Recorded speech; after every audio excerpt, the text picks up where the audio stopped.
psikologi itu nggak melulu bicara tentang ketika lagi rugi ya, tapi penting juga yaitu ketika lagi cuan. Otomatis itu yang ngambil alih itu kebanyakan tuh amigdala. Amigdala tuh dia ngatur untuk fight-flightnya sistem, sehingga kadang emosi yang muncul membuat seseorang itu jadinya lebih agresif.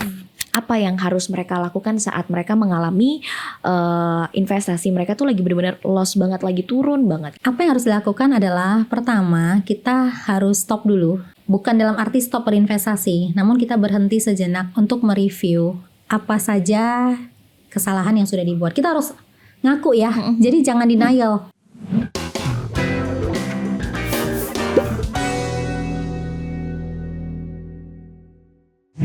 Kawan Visto, kembali lagi di Invest Talk, tentunya bersama saya Dela Fadila hari ini. Dan hari ini saya nggak akan sendirian nih, karena hari ini saya bersama dengan Cifoni tentunya di sini. Dengan kita bakal ngejelasin atau kita bakal sharing-sharing dengan tema pakai joki untuk hasilkan 40% dalam setahun nih. Nah, mungkin sebelum kita move ke beberapa pertanyaan yang teman-teman dan kawan Visto pengen tahu, kita mungkin kenalan dulu kali sama Cifoni ya di sini. Mungkin teman-teman yang di rumah belum kenal nih, Ci. Mungkin boleh diperkenalkan ke teman-teman dan kawan Visto di rumah. Oke, rekan Visto, salam kenal, saya dengan Foni Ramali dan saya adalah founder dari Wisdom Invest. Jadi nanti kalau Anda mau tahu untuk trading, untuk belajar investasi, boleh langsung cek ya di YouTube kami ya. Nah, tuh teman-teman yang ada di rumah boleh langsung dicek langsung ya sosial medianya. Nah, mungkin sebelum lagi kita move lagi nih, Ci, kesibukan saat ini tuh lagi sibuk apa sih, Ci? Selain ya ngerjain yang namanya Wisdom itu gitu. Kira-kira sibuknya apa nih? Oke, seperti biasa, kalau ini berarti kebenaran banget ya, lagi tahun ajaran baru. Jadi kesibukannya ngapain? Jadi mami yang baik ya. Wow. Jadi saya ngurusin anak udah pasti, rumah juga gitu ya. Namanya juga ibu-ibu ya, yang udah pasti juga harus fokus juga untuk ngurusin cuan ya. Wow, berarti multi talent ya. Jadi sebagai ibu juga, tapi juga ngurusin hal-hal lain juga gitu, Ci ya. Nah, Ci, mungkin kita langsung masuk ke pertanyaan nih. Ada beberapa pertanyaan dari kawan-kawan Visto tentunya yang udah aku siapkan buat Cici gitu. Nah, kalau misalnya kita ngomongin tentang investasi, pasti orang akan berhubungan dengan psikologi nih gitu. Betul. Kan. Nah, gimana sih psikologi orang yang untuk pengen mulai investasi apalagi ke saham gitu, kan mereka harus yang namanya siap tiba-tiba langsung drop atau misalnya tiba-tiba mereka juga dapat profit yang lumayan banget nih. Nah, itu gimana tuh untuk psikologinya sendiri untuk teman-teman yang pengen mempersiapkan pengen investasi nih gitu? Oke, saya senang banget ya pertanyaannya ya, karena tadi disebutin psikologinya itu bukan hanya ketika orang lagi loss ya, tapi juga tadi lagi cuan juga ya. Nah, bener banget sih rekan Visto. Jadi psikologi itu nggak melulu bicara tentang ketika lagi rugi ya, tapi istilahnya ada hal lain ya yang penting juga, yaitu ketika lagi cuan. Nah, jadi gini, ketika bicara tentang psikologi trading, sebenarnya si trader sendiri itu harus prepare untuk jangka panjang. Karena walaupun kita bicara trading, ujung-ujungnya akan mengarah untuk apa? Untuk compounding kan. Untuk compounding dia punya aset, untuk kita bilang minimal asetnya itu bisa naik dulu deh, meningkat secara perlahan. Nah, di sini kita perlu tahu bahwa psikologi dasar itu sebenarnya semuanya sama, nggak hanya di trading. Kalau orang yang buru-buru, menurut kamu hasilnya gimana? Mungkin kalau orang buru-buru itu orangnya geragas gitu, jadi nggak jelas gitu ya. Mungkin jadi hasilnya mungkin lebih ke berantakan kali ya, Ci. Iya, asal nubruk aja ya. Iya. Kalau misalnya nih buru-buru, kemudian dia tidak ada planning, tidak ada pengetahuan, kira-kira emosi apa nih yang bakal muncul?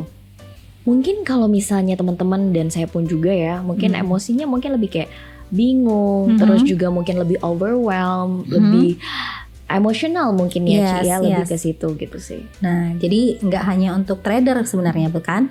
Psikologi itu kalau kita misalnya nggak ada preparation, nggak ada skill, kemudian kita bilang tuh nggak ada yang informasi, dalam arti itu ada yang ngajarin, kemudian banyak hal-hal lain yang akhirnya bikin kita bingung. Sehingga kalau kita ketika trading, kita kan biasanya megang aplikasi ya. Nah, otomatis itu yang ngambil alih itu kebanyakan tuh amigdala. Amigdala itu bahasa gampangnya adalah kita bilang amigdala tuh dia ngatur untuk fight-flightnya sistem, sehingga kadang emosi yang muncul membuat seseorang itu jadinya lebih agresif. Jadi dia akan sembarangan beli. Mau itu nanti dia tahu ya, kebanyakan tuh kadang tuh trader tuh lihat tuh dia tahu misalnya oh ini saham ini gorengan misalnya, tapi karena dia sudah emosional dia hajar beli. Nah kemudian dia tahu ini harga sudah tinggi tapi dia tekan buy. Oh I see. Nah ketika cuan nggak di TP. Nah itu ada kejadian kliennya dari Wisdom Invest. Dia orang lain kan bermasalah ketika loss ya.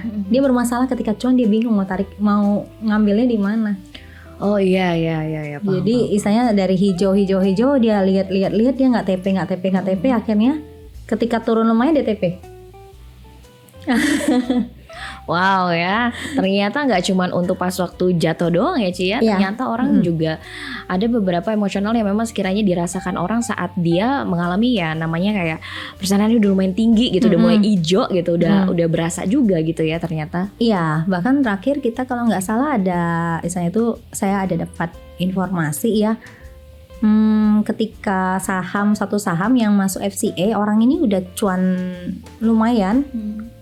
Dia nggak tahu karena kita nggak pasang, misalnya itu kita nggak tanya detail ya, dia nggak pasang trailing stop kah atau memang dia nggak TP kah, akhirnya merah malah kebablasan ya. Ya betul. Nah jadi sehingga kita itu perlu benar-benar ketika kita mau trading kita mesti siapin diri dulu nih semuanya, karena kalau kamu udah nggak siap apapun dan kamu orangnya kan kita tahu ya diri kita nih sebenarnya itu tipikalnya apa gitu loh, agresif kah atau agak santuy kah, kita tuh sebenarnya tahu kok diri kita. Masalahnya ketika itu terjadi di trading dan kita tidak ada pengetahuan apapun, semuanya akan jadi berantakan. Gitu loh. Termasuk tidak berani ngambil keputusan itu juga sama. Jadi ada lihat yang bagus nih, kita udah tahu nih titik entry-nya di mana. Kemudian ini sahamnya juga oke, semuanya flow-nya semuanya oke deh pokoknya. Cuman nggak berani eksekusi, itu juga kan termasuk psikologi sebenarnya. Oh iya benar ya Ci ya. Nah mungkin Cici kalau tadi kan mungkin udah ada singgungan mengenai skill nih. Ya. Menurut Cici sendiri nih kira-kira lebih penting dari segi psikologi kah atau skill dulu gitu buat teman-teman yang ada di rumah mungkin? Oke, kalau ditanya lebih penting mana, sebenarnya kalau bagi saya ya psikologi dulu. Apapun itu psikologi disiapin dulu. Namun ingat psikologi akan terasa kalau memang skill ada. Karena psikologi itu kan bertumbuh, skill juga bertumbuh ya. Maksudnya itu bukan berarti skill tidak penting, enggak. Karena kalau kita psikologinya ada baik, misalnya nih kita tahu menjadi seorang trader itu harus punya pengetahuan yang jelas kan, setidaknya secara psikologi kita udah ngerti, kita akan punya keinginan untuk belajar. Kita punya keinginan update, kemudian kita juga aktif ya mencari, misalnya oke, saya mau belajar kemana nih, dan berani untuk apa? Berani untuk bertumbuh. Nah itu sebenarnya kan mulai dari psikologi yang oke, dia akan punya mindset yang benar. Baru dia bisa eksekusi kan. Kalau kita punya skill doang, nggak punya psikologi, ya akhirnya ujung-ujungnya juga banyak yang boncos. Karena coba cek deh, rata-rata trader yang udah kita bilang itu trader yang di market ya, mereka itu kan nggak bisa dibilang orang yang nggak ngerti. Pasti mereka udah belajar, punya jam terbang, betul? Ilmunya ada banyak, tentunya. Info juga mungkin ada bocoran-bocoran. Namun ketika trade, hancur. Ada apa itu di sana? Ya psikologi yang bekerja. Baik. Berarti ini kita bisa simpulkan bahwa memang psikologi paling penting banget ya Ci ya, untuk kita yang namanya trading gitu teman-teman. Nah kemarin ini sempat ada viral Ci tentunya di sosial media juga. Ini tuh ada viral, katanya tuh kayak ada berita tentang titipan dana.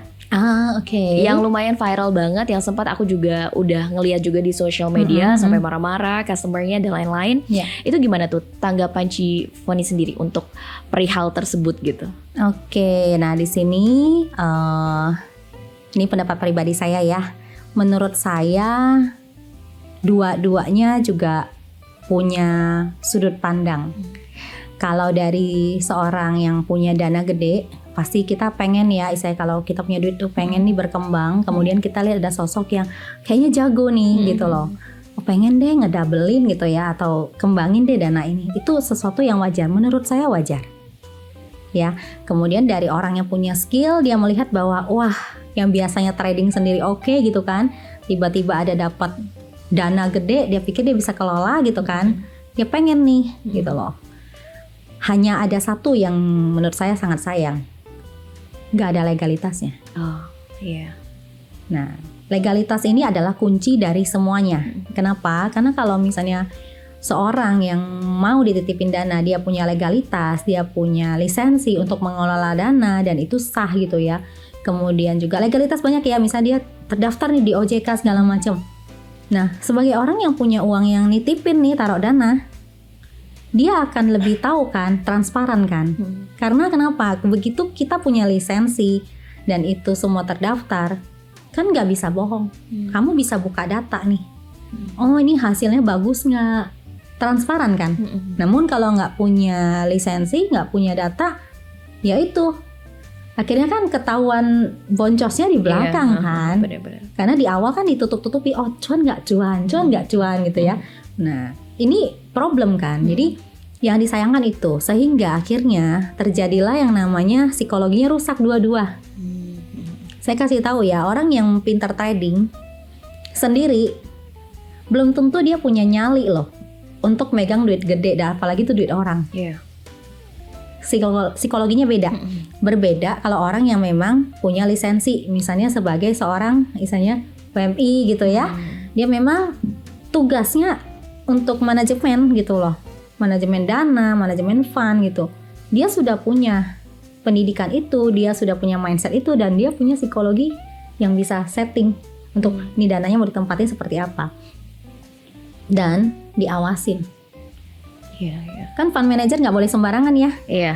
Main pokoknya gue sukanya di sini. Dia tentu harus kasih data kan untuk di-approve kan. Oke, penempatannya seperti ini gitu kan.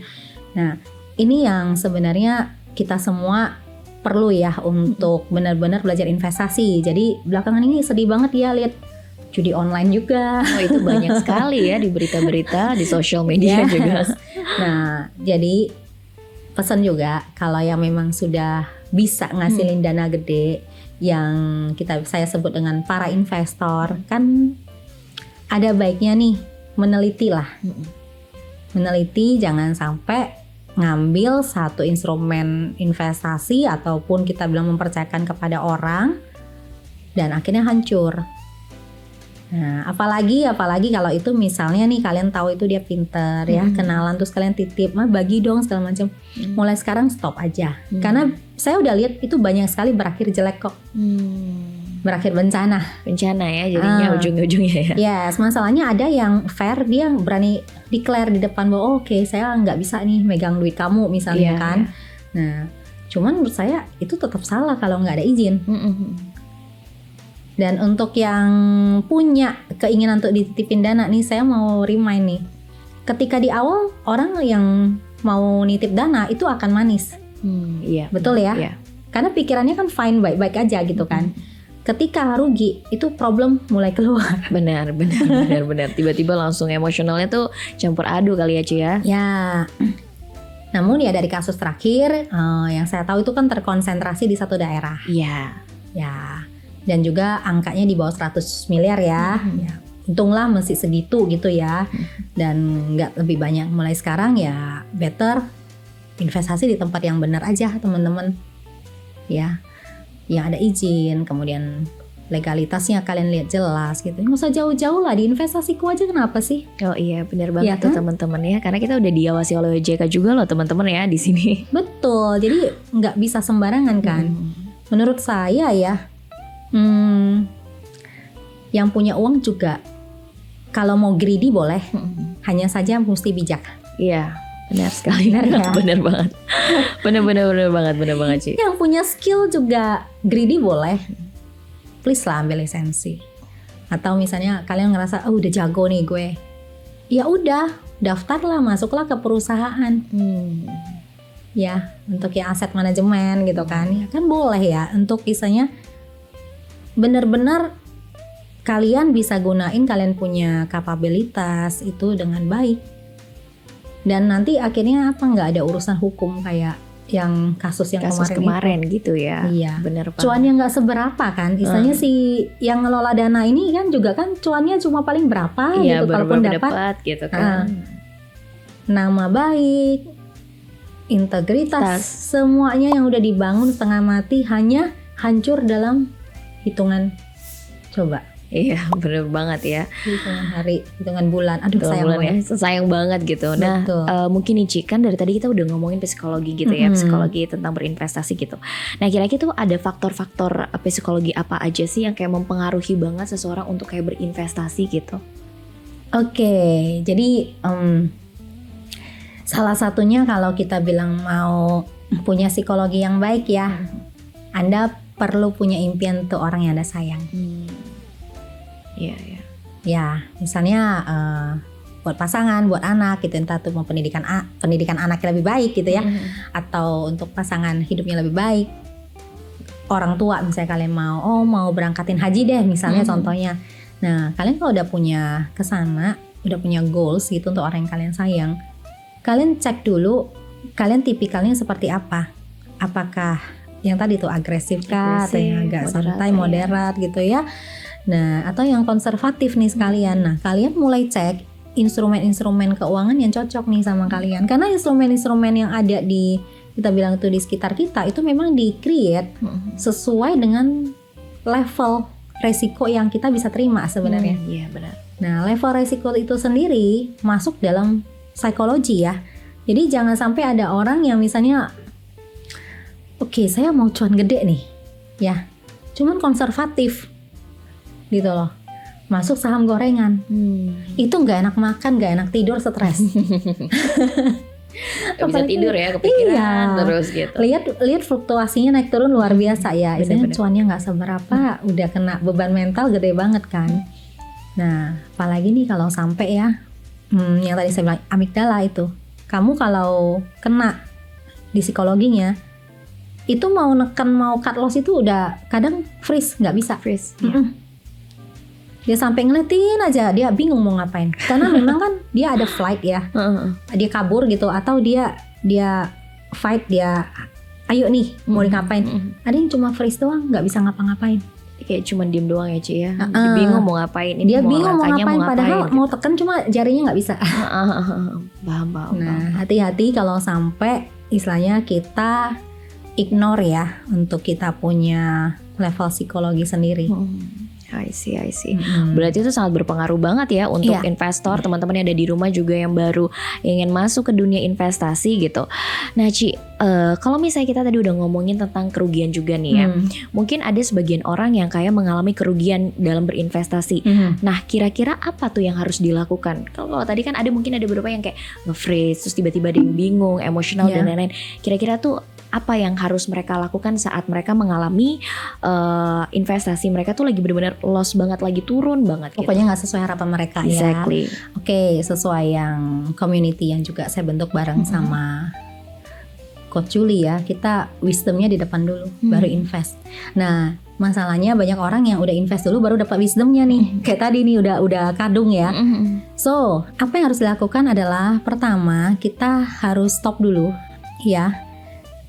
Bukan dalam arti stop berinvestasi, namun kita berhenti sejenak untuk mereview apa saja kesalahan yang sudah dibuat. Kita harus ngaku ya, jadi jangan denial gitu. Misal denial gini, aku rugi karena itu tuh si aset manajemennya jelek kan, atau si influencernya sembarangan ngasih stock pick dan lain-lain. Kita jangan nunjuk keluar dulu, namun kita cek dulu ke dalam.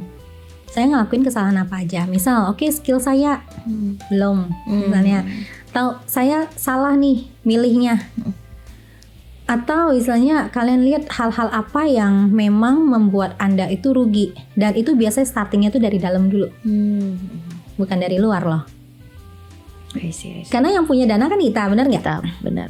Ya, yang memutuskan kita mau taruh duitnya kemana kan kita juga. Nah, lalu hal apa yang kalian bisa lakukan adalah setelah kalian tadi saya bilang stop sejenak atau pause, yang kalian harus lakukan adalah please belajar. Belajar. Ya, jadi investasi pertama sebenarnya bukan ngembangin cuan. tapi ngembangin kemampuan, skill ya. Skill ya, misalnya kemampuan kalian untuk apa? Untuk analisa. Kalian mau suka apa nih? Charting kah, TA kah, atau fundamental, terserah. Atau misalnya ada orang mau yang bandarmologi atau apa, whatever lah. Yang penting apa? Belajar dulu. Benar. Investasi duit pertama ke sana, beli buku, ikut workshop, ya kan. Nah, apalagi kalau ada nanti yang dari investasiku ada yang free, misalnya edukasi, ikut aja. Hindari untuk merasa bahwa aku udah tahu deh, yang dibahas itu aja gitu ya. Benar Nah, banget. karena saya selalu bilang, yang dibahas itu aja, tapi situ rugi-rugi aja. Iya, yang bahas itu aja tapi rugi juga ya. Iya, artinya kan ada sesuatu esensi yang dia belum dapat kan. Iya, benar. Nah, setelah kalian udah belajar, kalian udah tahu, please cari community. Karena trader nih kadang kita bilang itu sendiri. Dia bilang single factor gitu ya. Menurut saya kita nggak usah jadi single factor di sini karena ini bisnis, istilahnya bisnis saham ini kan gede sekali ya marketnya ya, siapapun bisa gitu. Tinggal pinter-pinternya kita cari community yang mensupport Anda, cari mentor dan coach yang bisa mensupport Anda.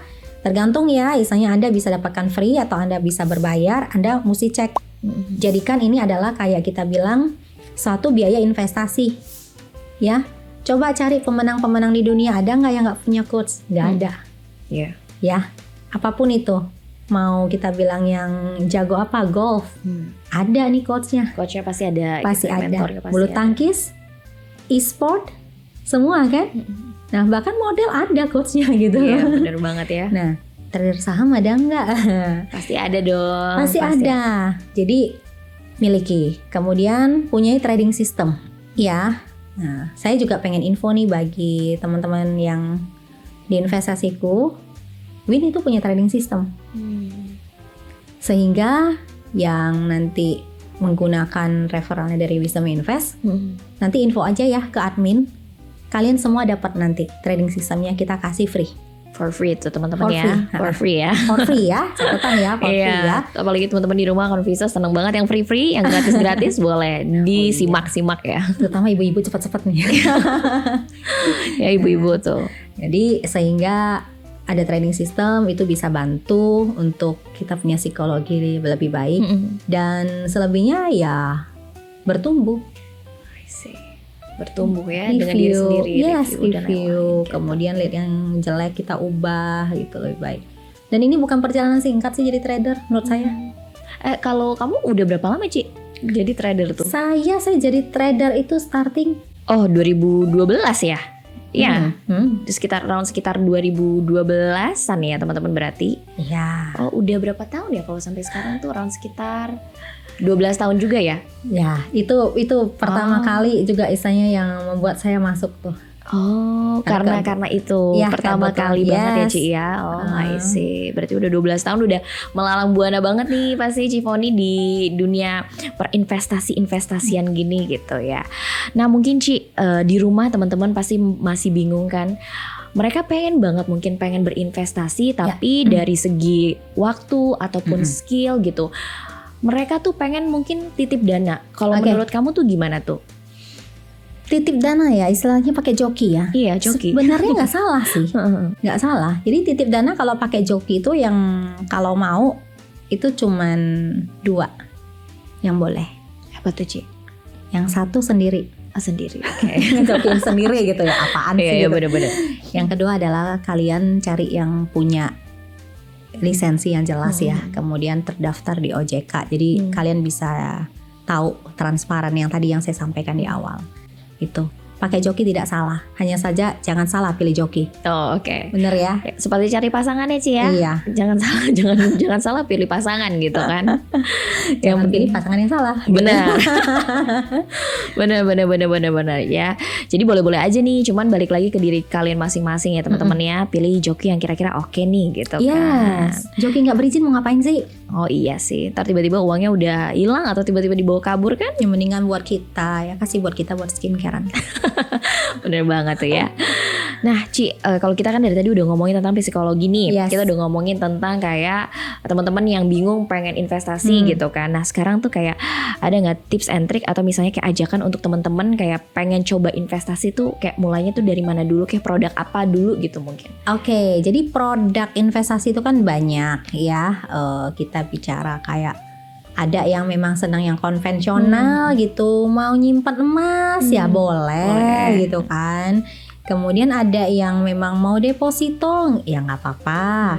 Ada yang obligasi, reksadana, saham. Nah, kalian nih harus lihat gitu loh. Kalian mau starting dari mana? Kalau yang nggak mau pusing, misalnya di emas kan tinggal beli, ya udah tunggu aja gitu. Nah, kalau reksadana itu juga boleh kalian pelajarin ya. Karena reksadana itu kan ada yang ngelola. Dan kalian tahu ini di dalam reksadana itu isinya apa aja. Tinggal nanti lihat nih cocok yang mana. Namun menurut saya ya, di awal itu kalau mau investasi memang pengen cuan ya, pasti. Hanya saja mesti realistis. Misal nih, nggak punya skill, nggak punya apa-apa, pengen cuan ratusan persen ya nggak mungkin. Ya, atau pengen cuan puluhan persen. Itu bisa. Namun ketika nanti kamu udah punya skill, misalnya di saham segala macam, starting aja dulu dari misalnya cek obligasi ya, kemudian cek reksadana gitu. Walaupun kita bilang returnnya agak gede-gede amat, ya nggak apa-apa. Setidaknya dananya itu aman, benar, ke data. Kalau kita bilang cuan atau enggaknya, nah itu yang mesti dipelajarin di historinya. Kita mesti lihat nih fund manajernya ini selihai apa. Yang penting usahakan cari yang memang di atas deposito lah. Kalau sama ya mending deposito aja kan, ya kan, gitu, dia udah jelas gitu ya. Nah, karena reksadana ini kan bisa cuan, bisa yang misalnya kita bilang itu cuannya ada kan beberapa persen, itu kan beda-beda.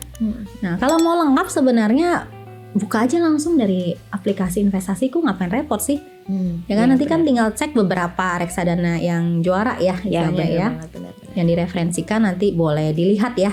Nah mungkin penutup nih Ci ya, sebelum kita say goodbye ke Kanvisto, mungkin ada kesan atau pesan gitu buat Kanvisto yang ingin mulai berinvestasi gitu buat teman-teman di rumah gitu. Oke, rekan Visto, kalau mau investasi nggak usah mikir sampai terlalu ribet dan istilahnya tuh panjang banget ya. Starting dulu dengan apa yang kalian ada. Misalnya kalian punya duit berapa gitu kan, cari yang bisa mensupport gitu. Ngomong-ngomong, kalau di investasiku berapa sih startingnya? Kalau kita tuh minimal ada pembeliannya itu cuma 100.000 juga udah bisa beli. 100.000 ya, istilahnya tuh dua kopi ya. 2 kopi kalau sekarang ya.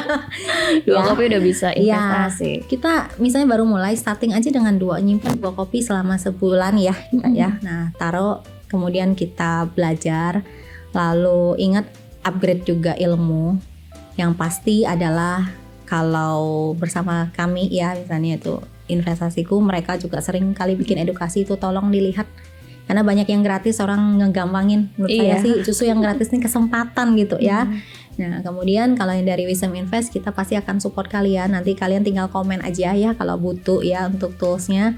Oh ya, pesan saya ya, pastikan gunakan referralnya dari Wisdom Invest. Jangan lupa ya teman-teman ya, nanti digunakan referralnya gitu. Ya, nanti kita akan bikin kelas khusus. Jadi klien-klien ini biasanya kita kumpulin ya, istilahnya itu mereka boleh ya untuk konsultasi. Konsultasi, karena kan banyak yang masuk Wisdom tuh biasa dalam kondisi lagi berdarah-darah. Apalagi market belakangan lagi merah gitu ya. Ambiar ya. Ya, yang pasti tetap semangat. Kemudian hindarin pemikiran-pemikiran negatif yang misalnya, oh saya nggak cocok jadi investor saham gitu ya. Bukan nggak cocok, hanya saja belum belajar. Iya benar. Ya, karena di saham itu asli kesempatan untuk kita upgrade, kita punya aset ya, upgrade ya. Karena itu besar sekali. Jadi pastikan Anda terus belajar bersama investasiku dan Wisdom Invest. Wow ya. Cici, mungkin teman-teman yang di rumah pengen ini ngikutin sosial media, mungkin ada sosial media dari Wisdom mungkin yang ingin teman-teman kawan Visto pengen tahu, mungkin boleh di-spill sedikit sosial medianya. Kita ada di YouTube ya. Kita setiap hari Senin itu ada yang namanya program Money Day. Jadi kita akan bahas saham. Kemudian juga akan ada rekap hal-hal yang menarik deh di satu saham-saham yang kalian bisa perhatikan ya. Kalian boleh request ya kalau mau dibahas nih saham kalian. Kemudian kita juga ada di TikTok ya. Kemudian ada di IG. Dan kita punya grup itu ada di Telegram. Di sana kalian nanti bisa request chart ya untuk saham. Kemudian itu otomatis, jadi begitu diketik perintahnya hitungan detik dia keluar. Oh, wow. Kemudian ada update market ya, kemudian update saham yang menarik. Jadi kami tunggu ya. Tuh teman-teman ya, ditunggu sama Cifoni. Yes. Nah Cici, thank you so much for today ya. So much fun banget dan tentunya banyak banget insight yang memang kita pelajarin dari sini. Nah teman-teman yang ada di rumah, jangan lupa untuk mendownload aplikasi Investasiku, tersedia di App Store dan juga Play Store. Dan kalian juga bisa mengaksesnya di aplikasi CNBC dan pilih menu My Investment. Dan tentunya ya, ini adalah satu keistimewaan. Jadi kalau misalnya kalian berinvestasi di Investasiku, kalian bisa mendapatkan yang namanya MPC Point. Nah MPC Point ini bisa kalian gunakan atau bisa kalian belikan produk-produk reksadana lagi, dan tentunya kalian bisa membelanjakannya di Citicorp tentunya, merchant kita tentunya. Jadi teman-teman yang ada di rumah, jangan lupa juga kalian like, share, and subscribe karena kita ada Instagram dan juga YouTube. Dan mungkin cukup untuk hari ini ya Cifoni ya. Thank you so much dan sampai jumpa kawan Visto. Bye bye.